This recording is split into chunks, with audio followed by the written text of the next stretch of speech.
El viento orlaba a través de las llanuras de Dakota, como si todos los demonios del norte lo persiguieran, arrojando copos de nieve falados como cristales rotos. Acarrucada contra el espero tronco de un álamo, Clara Reed apretó su delgado chal de lana, pero el frío mordía su vestido gastado de todas formas.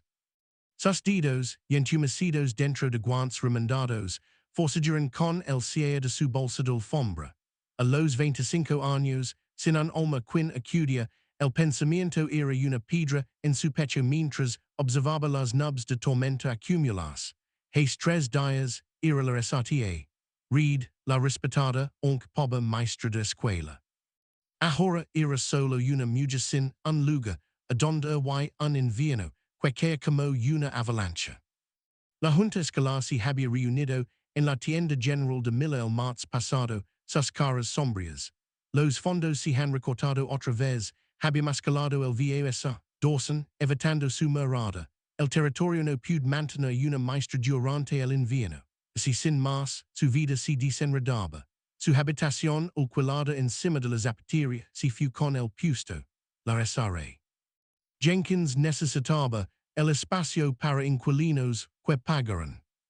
Clara se movió, cinchando el leave choke de las pocas monedas de plata en su bolsillo. Toda su fortuna no era suficiente para el pasaje al este, incluso si tuviera donde ir. La gran familia en Illinois se había perdido por las deudas, y su antiguo pretendiente, Charles Albright, había dejado claro que una maestra sin un centavo no era un partido adecuado para un hombre con sus perspectivas. El viento azotó de nuevo y probó la nieve en el aire, la clase profunda, sepultadora. Las historias de viajeros encontrados congelados en primavera la retorcían el estómago. A través del blanco remolino, apenas distinguía las puertas de Jairo del rancho Sterling. Todos en Stone Creek conocían el rancho de Gideon Sterling, el más grande del condado. Una casa que, según los rumores, era lo suficientemente fina para cualquier dama de ciudad. Lo había visto en el pueblo un puñado de veces. Un hombre alto, con hombros como vigas de granero, y ojos del gris de un lago invernal, siempre cortés pero distante como las colinas. Los murmullos decían que su esposa había muerto al dar a luz a su segundo hijo, y que había criado a los niños solo desde entonces. Las damas de la iglesia refunfuñaban sobre lo impropio, aunque pocas ofrecían más que un pastel ocasional. La desesperación, o la pura voluntad de vivir, impulsó sus pies hacia aquellas puertas. El viento era ahora un muro furioso, la nieve se acumulaba con determinación, la puerta estaba extrañamente abierta. Sin una decisión consciente, se encontró caminando por el largo camino de entrada, sus botas crujiendo, su chal siendo una pobre defensa contra los copos que se espesaban.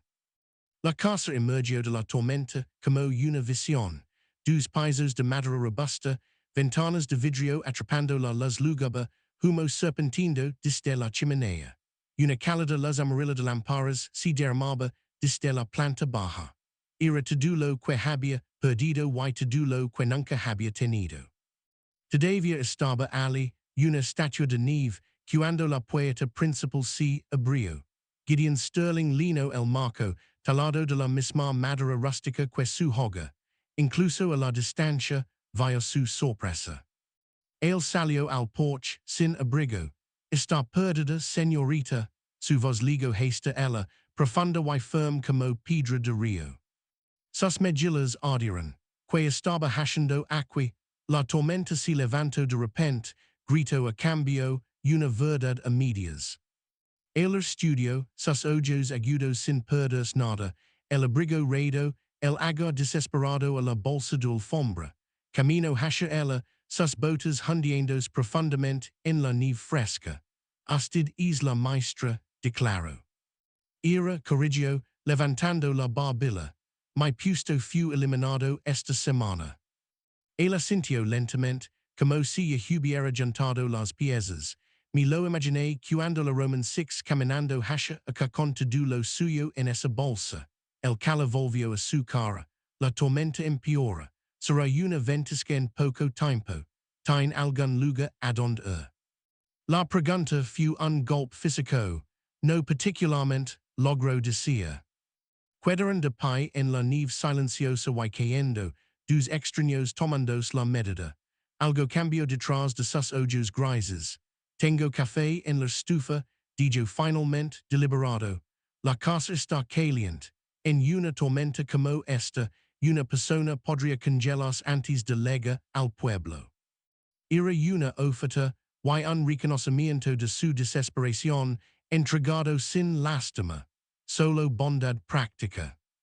Eso es generoso, es sterling, pero no podría molestar. Usted no molesta, yo estaba dándose la vuelta, vamos, antes de que nos convertamos en hilo.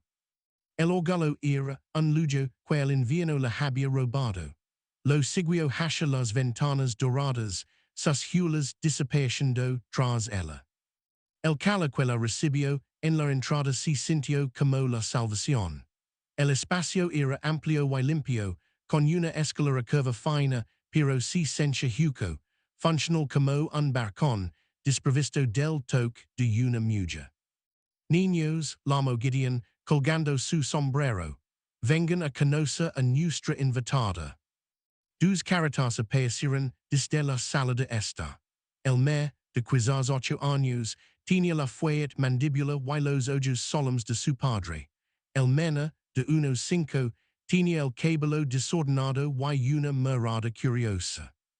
Esta es la resatia, read, va esperar que pase la tormenta con nosotros. El niño mayor Jacob lo observó con abierta sospecha. El menor Ben dio un paso adelante. De verdad es una maestra. Lo era, dijo Clara, agachándose a su nivel. Te gusta aprender cosas. Papá dice que tengo que aprender mis letras, pero son difíciles.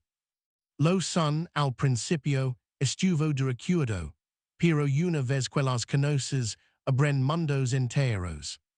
Ben asintió solemnemente. Jacob permaneció impassible. El café está por aquí, dijo Gideon, levándola a una cocina enorme y extrañamente vasta. Sirvió una infusión oscura y fuerte. La tormenta se está asentando. Los caminos serán intransitables por la mañana.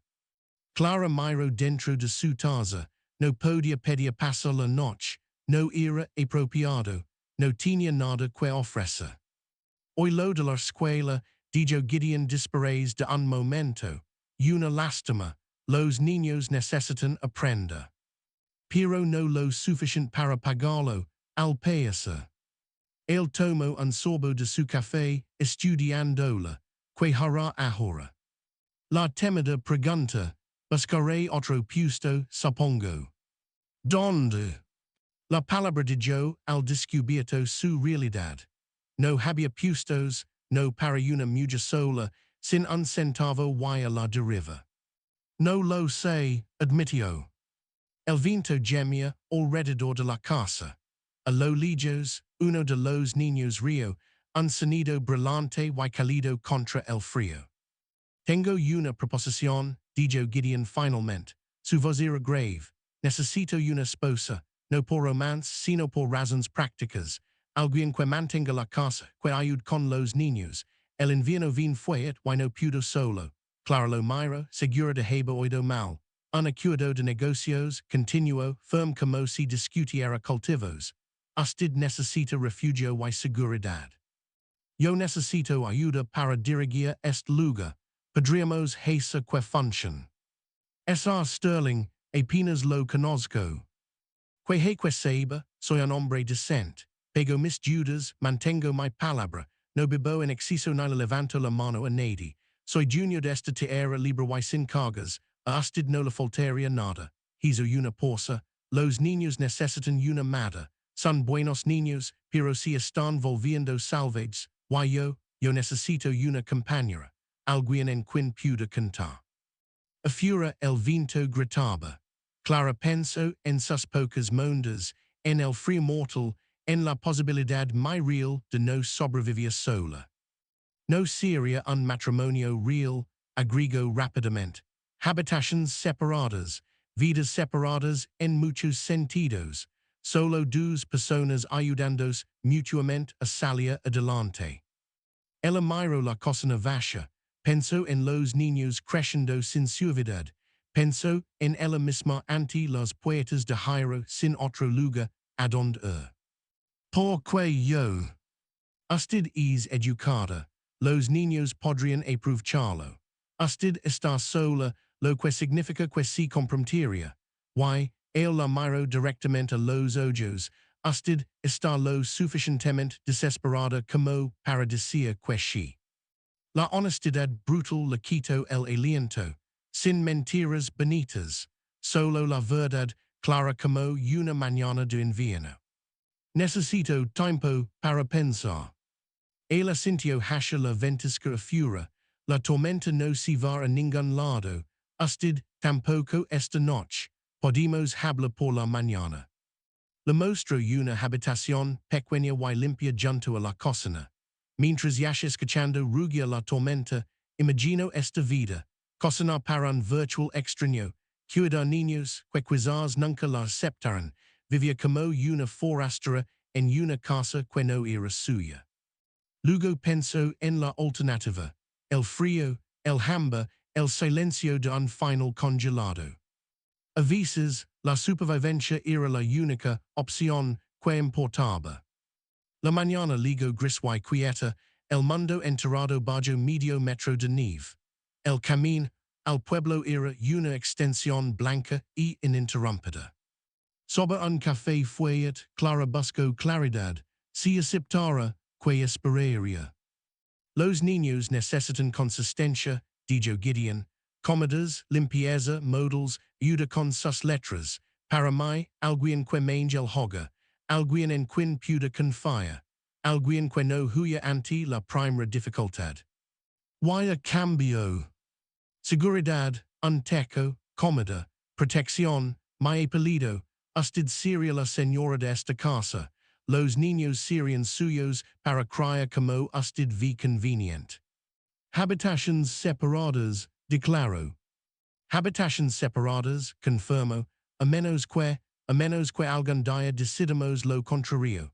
Eso sería dentro de mucho tiempo, si es que sucede. Y sería su elección tanto como la mía. El sonido de pies pequeños los interrumpió. Ben apareció, frotándose los ojos. Papá, la señorita todavía está aquí. La RSRTA, read todavía está aquí. Saluda buenos días. Buenos días, vist toda la nieve. La Roman 6, bastante. Te quedarás to do ese tiempo. La pregunta inocente flotó en el aire. Clara vio a Jacob merodando en la puerta, cauteloso pero escuchando. Podría ser, dijo con cuidado, si a tu padre no le importa la compañía. Nos puedes enseñar las letras, ben solto. Pudo, te gustaría que lo hiciera. Sí, Jacob dice que las letras son estúpidas, pero yo creo que son como códigos secretos. Son muy parecidas a códigos secretos, estuvo de acuerdo Clara, sonriendo, miró a Jacob. ¿Tú qué piensas, Jacob? ¿Te gustaría aprender algunos códigos secretos? Él se encogió de hombros, pero un destello de curiosidad apareció en sus ojos. Quizás. Más tarde, a solas con Gideon de nuevo, Clara expresó sus miedos.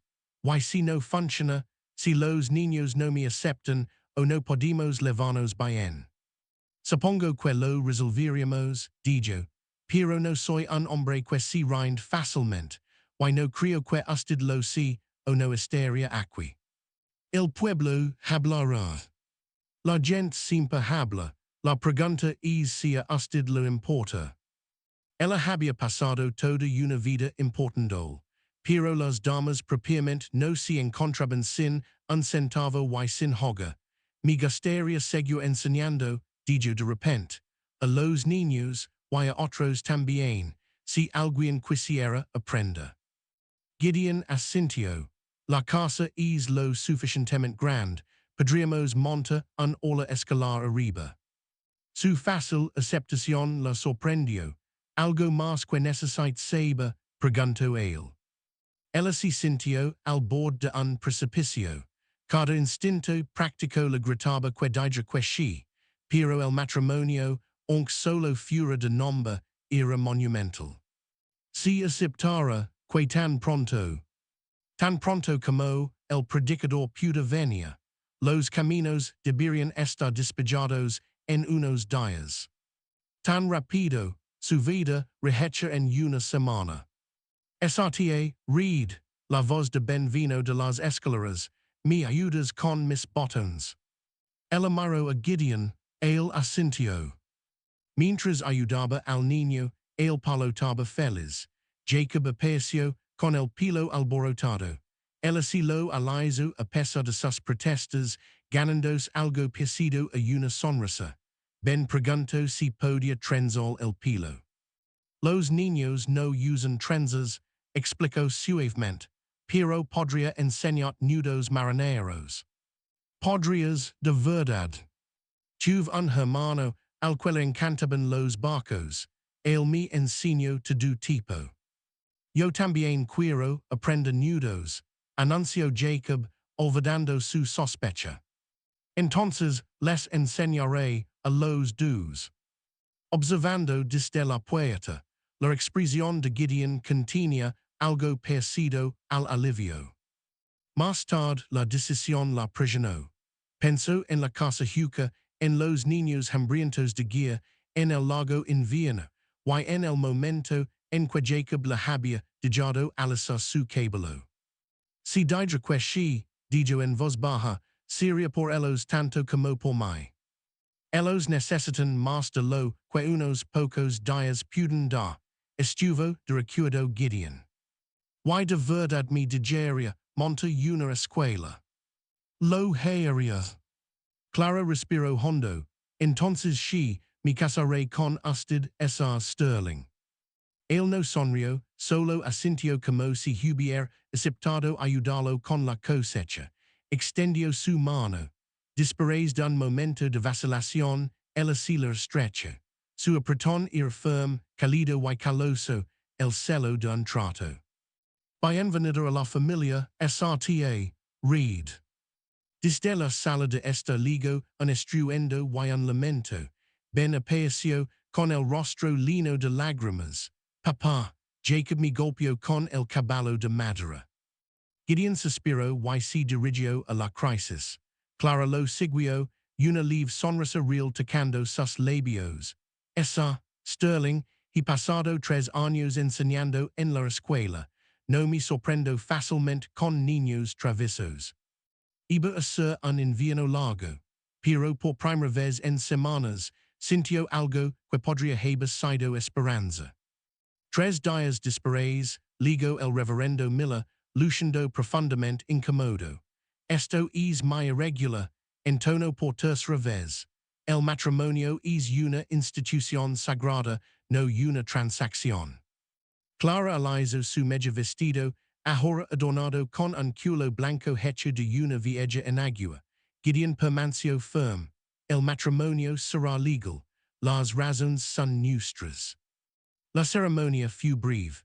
Cuando fueron declarados hombre y mujer, Gideon se inclinó y presionó un beso casto y formal en sus labios, un celo en su contrato. Bueno dijo la SRA. O'Leary, la vecina que se había ofrecido como testigo, eso está hecho entonces. SRA, Sterling, bienvenido a la familia. El nuevo nombre le produjo una sacudida. Ben irrumpió en la habitación, lanzando sobre ella. Ahora es de verdad nuestra mamá. Supongo que sí, dijo Clara, con el corazón oprimido. Jacob se quedó atrás, su expresión un desafío silencioso. Demorastrem tu velia. Gideon le mostró su nueva habitación arriba, claramente un espacio de mujer, con un escritorio delicado y una colcha en azul y amarillo. Era hermoso pero desoladoramente quieto. Esta era la habitación de mi esposa. La habitación de Lillian, dijo, su voz cuidadosamente neutral. Pensé que quizás la preferiría. Más privacidad. Clara entró, sintiéndose como una intrusa. no quiero perturbar nada. La habitación necesita ser vivida. Lilian leva muerta dos años. Es hora de que vuelva a servir para algo. Sola desembarco sus escasas pertenencias junto a vestidos más finos que hablaban de la mujer que estuvo antes que ella. Desde la ventana vio la vasta y implacable tierra, aislada, dependiente. Esa primera semana fue un torbellino de aprendizaje. Gideon tomaba su café solo. Ben le temía a las tormentas eléctricas. Jacob se había enseñado a sí mismo a leer con las etiquetas de las latas. Aprendió el temperamento de la estufa y el crujido de las tablas del piso. Lo que no aprendió fue nada sobre Lilian. Su presencia era un silencio custodiado, un fantasma en el cepillo para el pelo sobre el tocador. El silencio se rompió en el octavo día. Encontró a Jacob en una guardería polvorienta, agarrando un caballo de madera talado, mirando un retrato vuelto hacia la pared. El me hizo esto, dijo en voz baja, antes de que naciera Ben dijo que todo niño necesitaba un buen caballo. Lo sostuvo, la pintura desgastada y suave. Ella podía hacer todo tipo de cosas. Estaba haciendo una cuna para el bebé que no ligó. El peso de las palabras se posó sobre Clara, otra pérdida no dicha. Ella murió al dar a luz a Ben, Susaro Jacob, pero se suponía que también habría una hermanita, las dos murieron.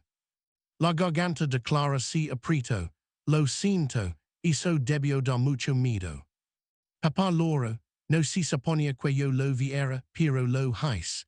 Sostuvo a mamá y Laura como si el mundo se acabara. Ella intentó imaginar al severo y práctico Gideon destrozado por el dolor. La imagen era dolorosa. A veces incluso las personas más fuertes necesitan llorar, dijo suavemente. Jacob giró el retrato. Lilian Sterling tenía ojos amables, cabello castaño rojizo y manos marcadas por el trabajo. Sostenía al bebé Ben, con un Jacob más joven de pie orgullosamente a su lado. País alguien que daba abrazos maravillosos, observó Clara. Los daba, olía a pan y lavanda, su voz era nostálgica. ¿Crees que nos está mirando? ¿Qué tal si no le gusta que tú estés aquí? ¿Qué tal si cree que estás tratando de reemplazarla? La pregunta fue un golpe. No estoy tratando de reemplazar a tu madre, Jacob, nadie podría, pero quizás hay espacio para las dos. Tu madre por el ama que siempre levarás, y yo por cualquier tipo nuevo de cariño que construyamos juntos. Él estudió su rostro, luego colocó cuidadosamente el caballo en un instante. Ben no recuerda mucho. Le cuento historias para que no olvide. Eso es bueno. Me contarías algunas de esas historias alguna vez. Me gustaría saber sobre ella. Por primera vez, Jacob sonrió sin reservas.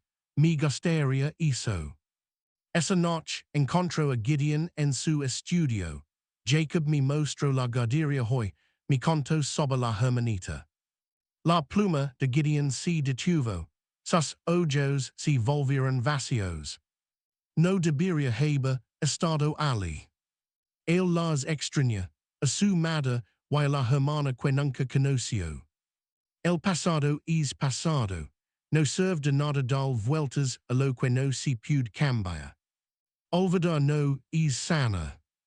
No estoy tratando de olvidar, dijo la pluma confusa, pero no puedo vivir en el aire, Clara. Tengo que manger el hoy. Eso es todo lo que cualquiera de nosotros puede hacer. Los niños necesitan saber que es seguro recordar. Y que quieres que les diga, la fachada controlada se agrietó, revelando un dolor crudo, que su madre era perfecta y que yo folé en prochala, que debería haber insistido en que fuera la ciudad con médicos. Escaché su deseo de tener a los bebés en casa, y le costó todo. El corazón de Clara le dolió por la culpa que cargaba. Gideon no pudo saber si una elección diferente habría cambiado algo. Atormentat no la traerá de vuelta. No estuvo de acuerdo con vos huca, pero mi recuerda no cometa los mismos errors otra vez. La conversación fue un abismo entre ellos, lleno de dolor. Quería ofrecer consuelo, pero sintió que lo rechazaría. Ella solía cantos, dijo finalmente mirando a la nada, canciones de cuna irlandesas, Jacob las terraria veces, querían señales a tocar el piano, íbamos a comprar uno, ella tenía planes, una biblioteca de préstamos, un círculo de costura, sus ojos se encontraron con los de ella, el dolor era evidente, ella era todo lo bueno, y necesito que entiendas, lo que tenemos, no es lo mismo, no puede ser. Las palabras le dolieron, pero ella valoraba su honestidad. Lo entiendo. De verdad, no quiero que esperes algo que murió hace 2 años. El cala subió a sus mejillas. No lo hago, pero era una mentira. En pequeños momentos había comenzado a esperar amistad, compañerismo. Ahora esas esperanzas se sienten tontas. Debería dejar trabajar, dijo levantándose. Clara le detuvo, agradecido, por los niños, por el hogar, no quiero que pienses que no lo este. Lo sé. Esa noche Jacob vino a su habitación descalzo, hoy cuando hablabas con papá, él se culpa a sí mismo, lo oí decir al azar, O'Leary una vez, pero no fue su culpa. A veces las personas se culpan a sí mismas por cosas que no pueden controlar. Tú te culpas por cosas. Clara pensó, solía culpam por la pérdida de la graña de mi familia. Pensaba que si hubiera sido más inteligente, hubiera trabajado más. Pero solo eras una niña. Los sentimientos no siempre tienen sentido. Yo solía pensar que si hubiera sido mejor, si no me hubiera peleado con Ben o hubiera ensuciado con lodo, quizás mamá no habría muerto. Oh Jacob, su muerte no tuvo nada que ver contigo. Lo sé en su mayoría, pero los malos pensamientos vuelven, miro hacia la oscuridad, es por eso que te casaste con papá por nuestra tormenta. En parte, todos necesitábamos refugio de diferentes tipos de tormentas. El guardo silencio, luego hizo la pregunta que la atravesó. ¿Crees que alguna vez nos amarás? De verdad nos amarás, no solo cuidarnos. La respuesta vino con una certeza sorprendente. Oh Jacob, yo los amo. La verdad de eso la calento. En algún lugar, entre ayuda con botones y compartir confidencias, había comenzado a amar a estos niños. De verdad. De verdad, el amor no se trata de compartir sangre.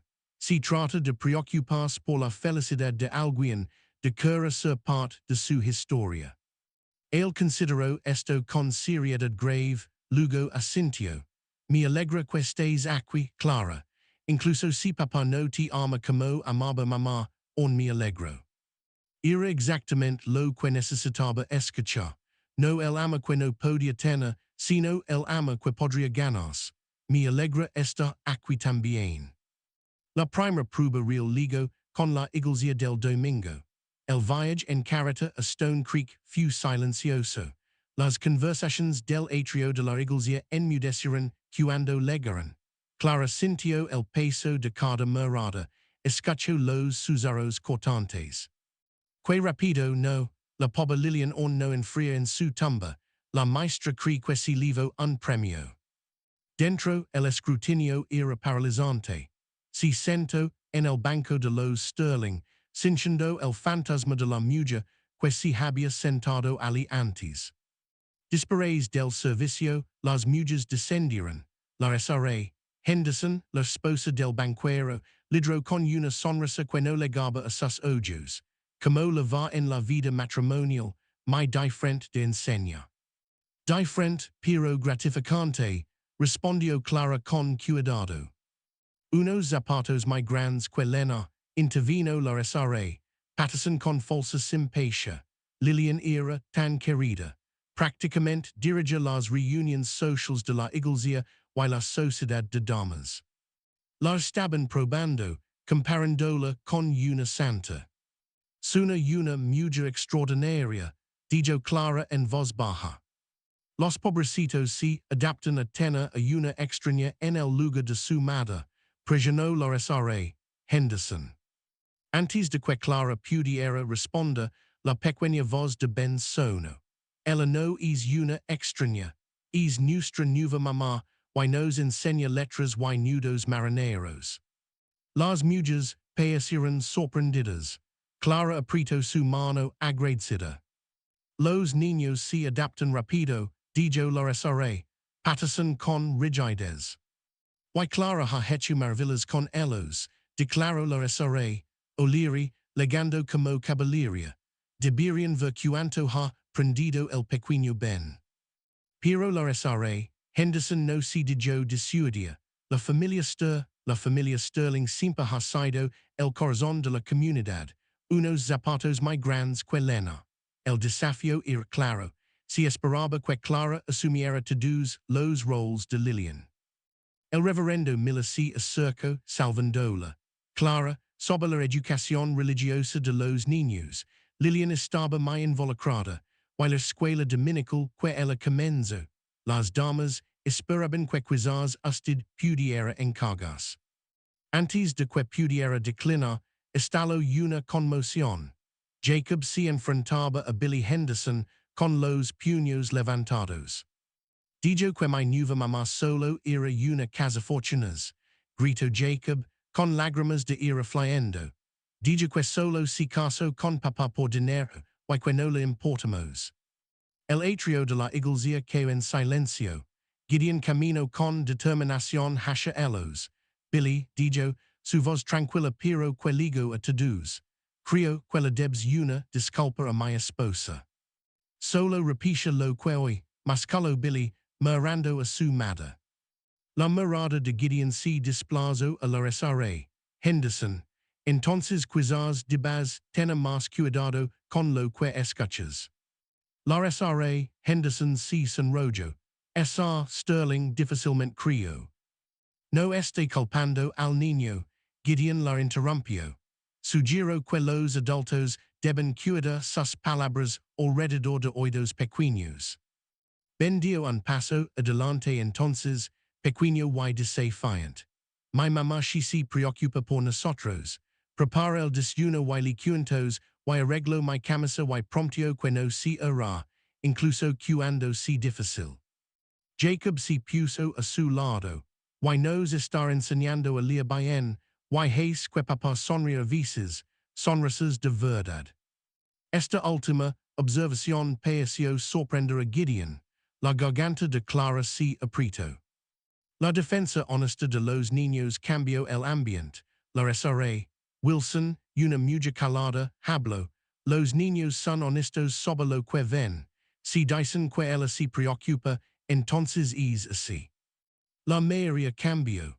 Las mujeres comenzaron a hablar con Clara con calidez genuina por primera vez. Esa noche en la cocina, Gideon habló suavemente. Lamento lo de hoy. Esperaba los comentarios. Eso no lo es correcto. Hizo una pausa. Los niños fueron valientes y honestos. La miro. De verdad sonrió más. Sonrisas de verdad. A veces, cuando no estás pensando en ello. No es algo malo. Agregó rápidamente. No estuvo de acuerdo en voz baja. Supongo que estamos construyendo algo juntos, ¿verdad? Juntos, la palabra tenía un nuevo peso. No era ama o no, pero era compañerismo, respeto, el fundamento de una familia. Habían capado su primera tormenta juntos. El verdadero problema comenzó con ganado desaparecido. 20 cabezas del pastizal norte, desaparecidas sin rastro. No eran lobos, concluyó Gideon. Los lobos no cortaban alamba de cerca, ni arriban ganado hacia el fercarol. No somos los únicos, informó su capataz Miguel. Los terrenos de Henderson y Johnson también han sido golpeados. Un extraño bien vestido ha estado en el pueblo haciendo preguntas sobre propiedad de la tierra y estudios del fercarol. Los robos iran una campagna. Alguien quería la tierra que cruzaría el fercarol, y estaba tratando de arruinar a Gideon para obligarlo a vender. 3 días después, Miguel ayudó a entrar al ranchero Sam, sangrando a la cocina. Lo encontré junto al arroyo. Le dispararon. Clara se movió sin pensar, hirviendo agua, buscando whisky, limpiando la herida con manos firmes. 3 hombres, dijo Sam entre dientes, cortando alamba, herindo ganado. Uno simplemente me disparó, ni siquiera me advirtió. Estos no eran solo ladrones, estaban enviando un mensaje. Esa noche Gideon trazó planes, había enviado a buscar al mariscal territorial, pero la ayuda tardaría una semana. Defenderemos lo que es nuestro, dijo, esta casa es sólida, podemos resistir. ¿Qué puedo hacer yo? Preguntó Clara. Si ven el problema, necesito que lleves a los niños a la bodega de races. Eso no es lo que quise decir, se dispara, mi padre me enseñó, se primeros auxilios, quiero ayudar no escondem. Gideon la miró como si la viera de nuevo, te arriscarías por este lugar. Este es mi hogar, estos son mis hijos, usted es mi esposo, en que otro lugar estaría. Algo cambió en su expresión. Está bien, pero si sale mal tu cos, prométemelo. Si lo prometo. El ataque ligó 2 noches después. Disparos y gritos la despertaron. Corrió a la habitación de los niños. Jacob ya estaba despierto, aterrorizado. Ben dormía aún.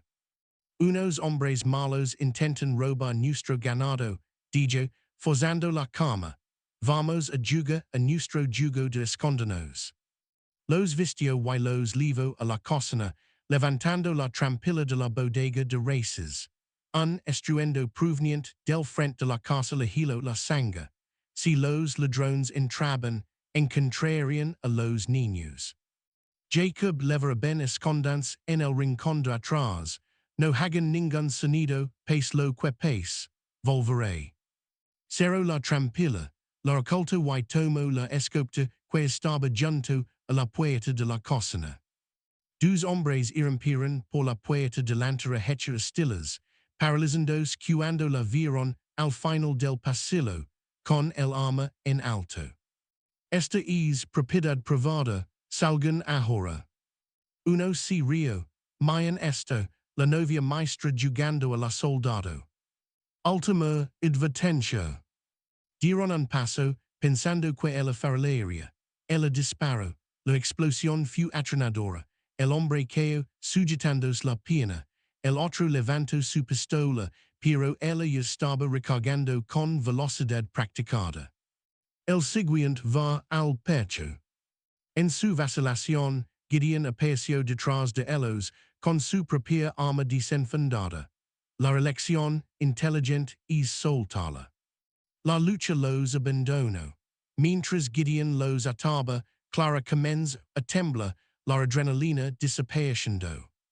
Clara, su voz era suave, asombrada, ¿estás bien? Ella asintió. Él se acercó, tomando suavemente la escopeta. Los niños están a salvo en la bodega. Podrías haber escondido con ellos. También son mis hijos. En ese momento, todo cambió.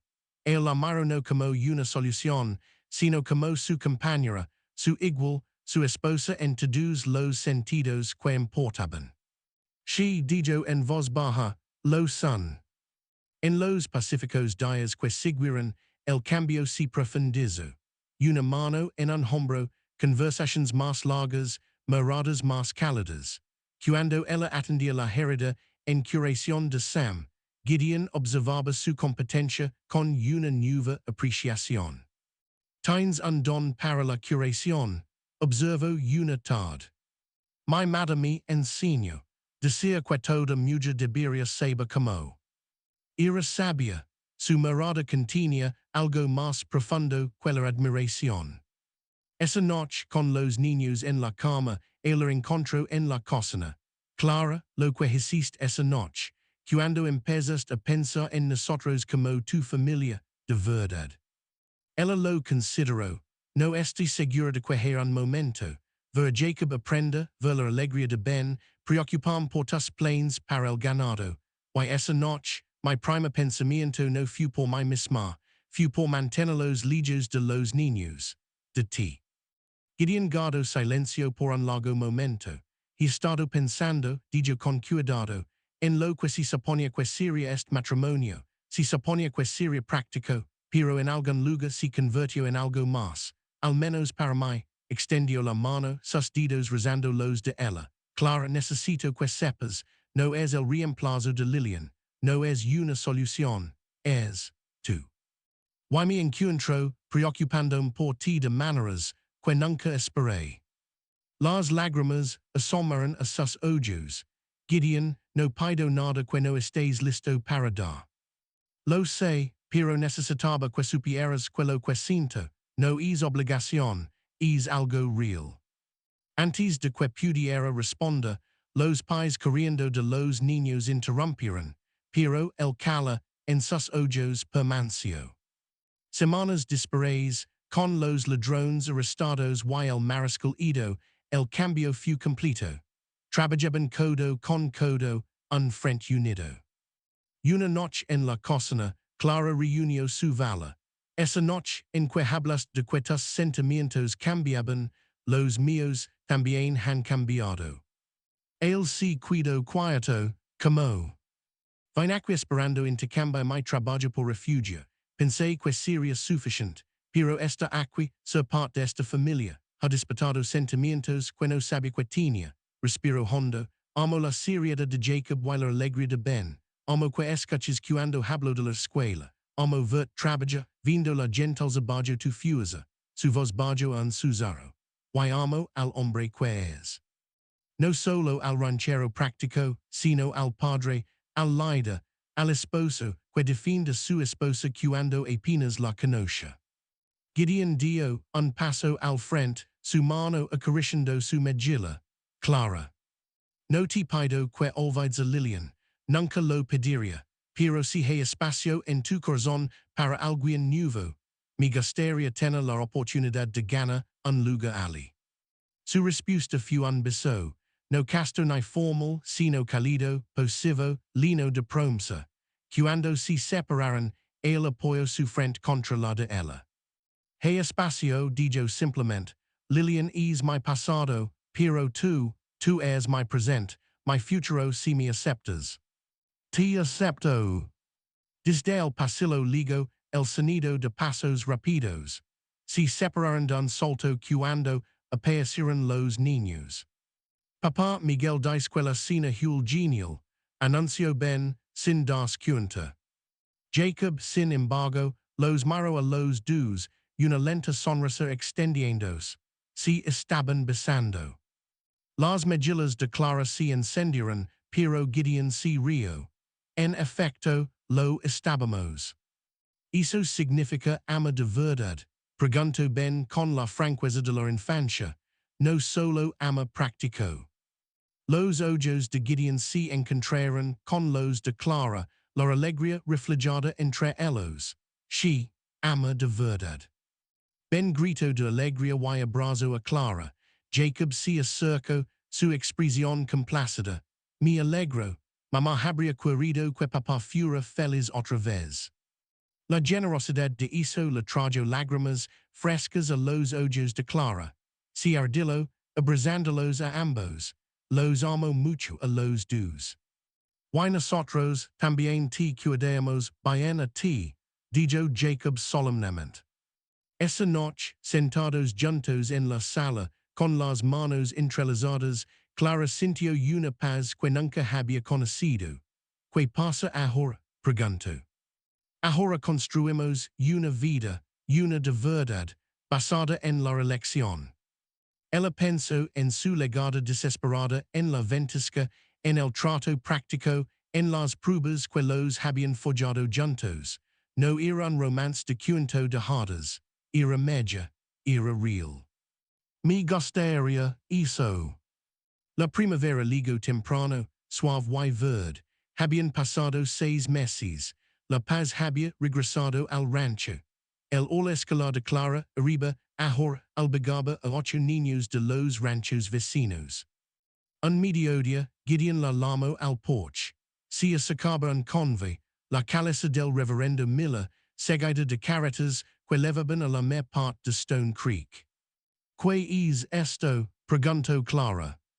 Gideon parecía avergonzado. He estado pensando, nuestra primera boda fue una transacción. Pensé que era hora de hacerlo como se debe, una celebración que coincida con lo que hemos construido.